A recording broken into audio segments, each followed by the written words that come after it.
Hi, I'm Nick Pawson. You're watching News 24 Live. I'm joined this morning in studio by Neil Gregg, the editor of Backpage Media and of course the former editor of Kickoff magazine, who's been following the story closely on Senzo, and he's here to give us the latest. Good morning, Neil. Thanks for joining us this morning.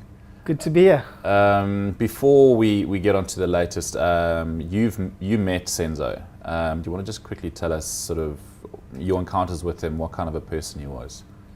Yeah, Senzo, very relaxed. I think a lot of people have said he was modest, humble, down to earth. I would say just super relaxed. You never got the feeling that he didn't want to talk. I remember just a couple seasons ago, he was setting up an off-season tournament. I think it was around the Christmas time, back in Umlazi, Durban, a township near to where I grew up in Durbs, and I wanted to go help him with some media and get, it was a kids tournament that he was giving back to, and it was amazing because he would get back to you, answer calls, which is something that the superstar players don't always do these days. They need their time off and they like to be with their family. But he was very accommodating and engaging, and you got the sense when you were talking to him that you were on the same level. He didn't put himself up there like, I need my time, I need my spot, but I'm a bit of a superstar. You didn't ever get that with Senzo, which was a great thing about him. And just very friendly, always smiling. I think we'll see from all the photos and the video as we see through the media in these days that he's just a happy guy. Yeah, I mean, there's been a lot of talk about sort of the humility that he had, and probably a lot to do with this sort of coming from humble beginnings. Everybody loves a sort of rags to riches story, but I mean, was that really the case with him?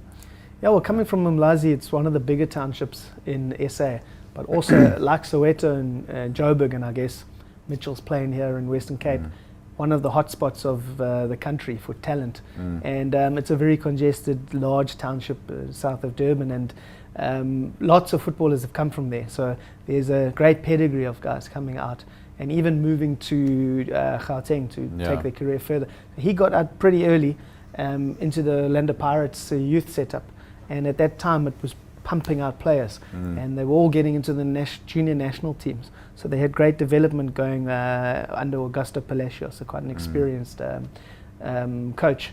And so he had all the stages from an early age, which I think was a benefit, that he didn't hang around Durban too long and maybe not crack it and hang around the old friends too long. It's good to change the environment when you're young, see the bigger picture in Joburg, at a big club, and play for your junior national teams, which he did.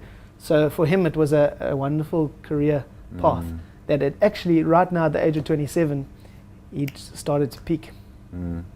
I mean, with Pirates from a young age, and just really, I mean, that was his club. He was a true Pirates man, and it just seemed like he had no interest in being transferred anywhere else. No, he's a Pirates man. As they say, once a Buccaneer, always a Buccaneer. Once a Pirate, always a Pirate.